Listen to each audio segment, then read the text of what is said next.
A study of the hardening of steel shows that steel can be hardened by heating and quenching. Hardness, however, is only one of the useful properties of steel. Toughness, for example, is frequently essential. But fully hardened steel is not tough. On the contrary, it is usually brittle. Some steel parts, like this ball bearing, call for high hardness to resist abrasion, while only a moderate degree of toughness is needed. Other steel parts, like this automobile spring, require toughness to resist impact or shock, but also must be hard for resiliency. These gun parts, called front guides, have been fully quench hardened. The steel is quite brittle. It lacks toughness. To make this type of steel tough enough for service conditions, it is tempered. Tempering, or drawing as the process is also called, is a method of toughening steel after it has been hardened. In the toughening process, the hardness is reduced.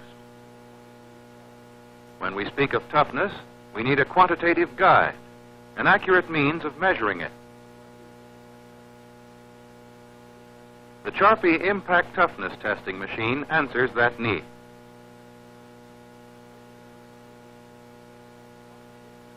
It determines the resistance to impact offered this pendulum by a specially prepared specimen bar of the steel under test.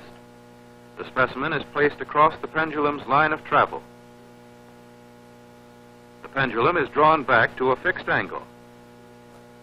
When the pendulum is released, the energy required to break the specimen reduces the swing of the pendulum. This dial registers the pendulum's travel. It measures in foot-pounds the energy required to break the test piece. This is a measurement of the steel's toughness. When previously hardened steel parts are to be toughened by tempering, they are first reheated. Tempering temperatures are below the steel's lower critical temperature, the temperature at which the steel first began to harden.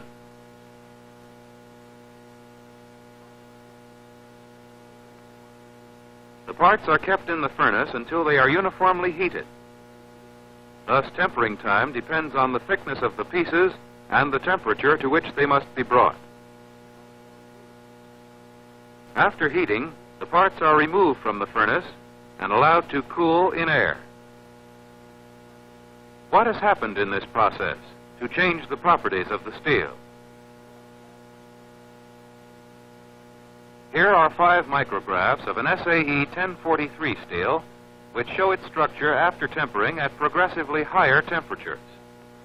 In each stage pictured here, the steel is tougher than in the previous one. The first micrograph is of the fully hardened steel.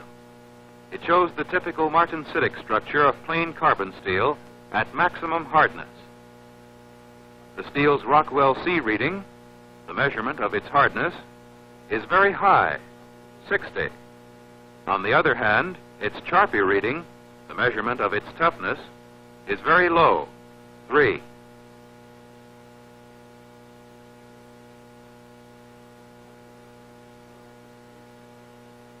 After tempering at 400 degrees Fahrenheit, only a very slight change in structure has taken place. It is still essentially martensitic. Point 2, and by its Rockwell C reading, which is down 4 points to 56.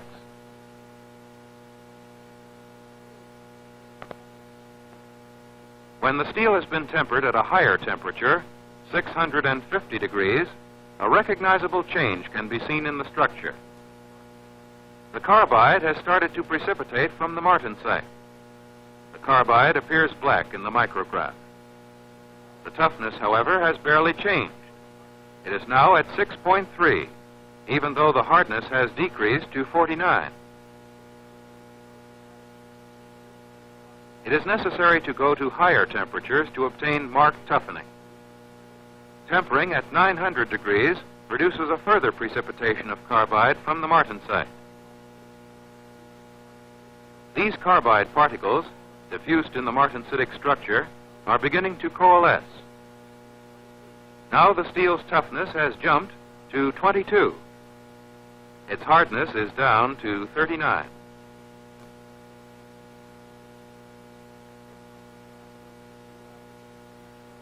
This micrograph shows the steel after tempering at 1275 degrees, a heat closely approaching its lower critical temperature. A definite coalescence of the carbide particles has taken place. This is discernible where the black lines have broken up into dots.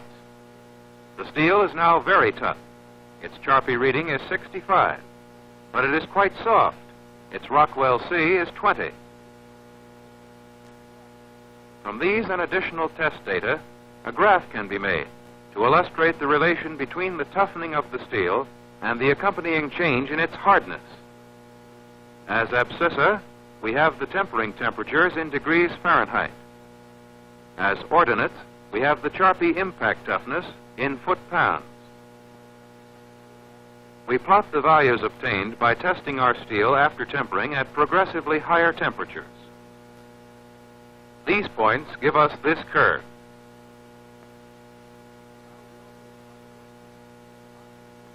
Now we also plot as ordinates the hardness readings of the steel at the same tempering stages and obtain this curve.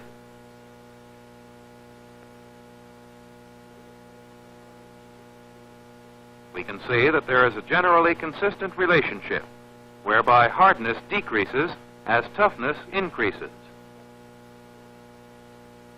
But there is an exception to this rule. Between 450 and 650 degrees, toughness actually decreases a little. However, there is no corresponding deflection in the hardness curve. This is called the brittle tempering range.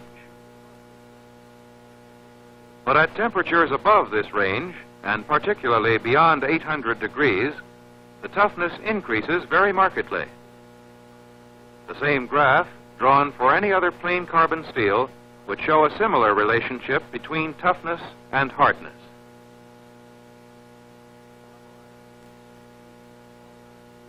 Normalising is a heat treatment employed on steel forgings or castings, for example.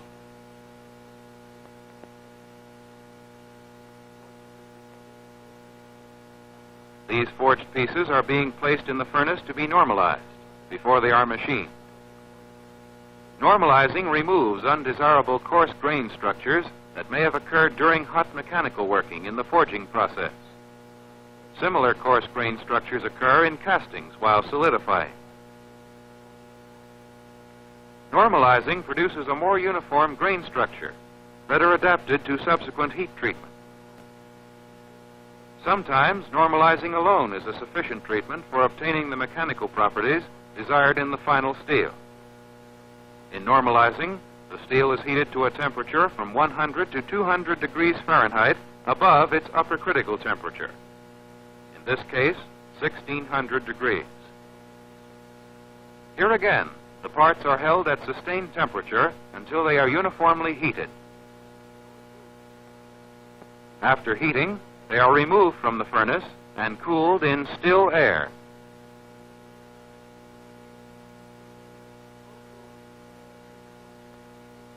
Slow cooling in air is essential to complete the normalising process started under the influence of high temperature.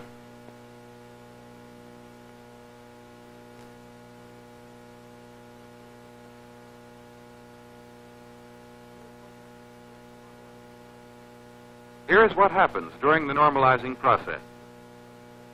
Before normalising, the crystal structure at these 2 points looks something like this: coarse and non-uniform.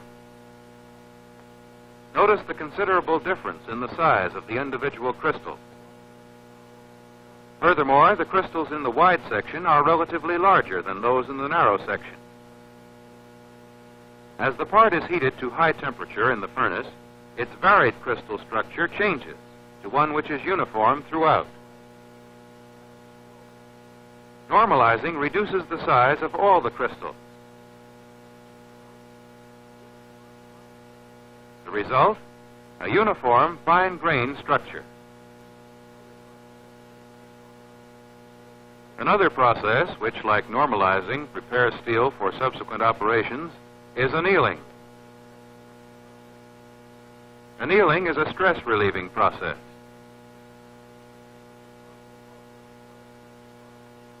This process also requires heating the parts in a furnace. Annealing has two principal functions. It relieves stresses occurring in the steel as a result of such operations as cold rolling, extruding, spinning, or punching. And secondly, since it induces softness and ductility, it is frequently employed to facilitate mechanical working like bending, shaping, or machining. In full annealing, parts such as these, made of plain carbon steel, are heated slowly to about 75 degrees Fahrenheit above their upper critical temperatures. In this case, 1,525 degrees. To assure an even temperature throughout the piece, it must be held at the proper annealing temperature for about 1 hour per inch of thickness. Then the heat is shut off, and the material is allowed to cool slowly in the closed furnace. This shows schematically the stresses induced in this part by previous operations. Under the influence of the high annealing heat, the stresses disappear.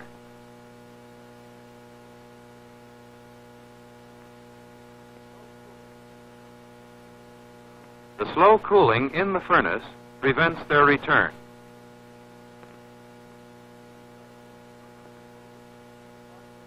Thus, when finally removed, the parts have been relieved of all stresses. In addition, they have attained a maximum softness and ductility, which makes it possible to machine them more easily.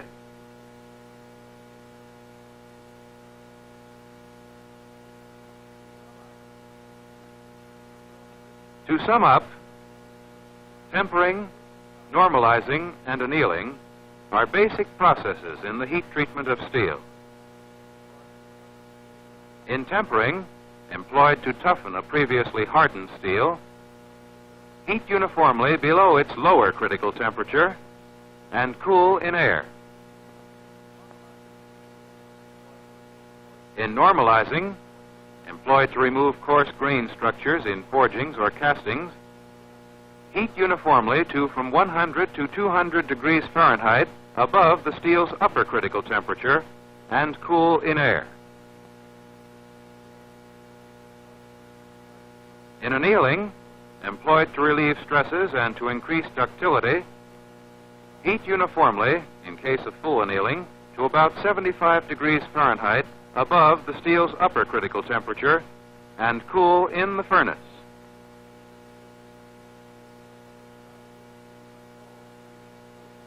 Thus, through controlled heating and cooling, specific changes in the properties of steel are achieved.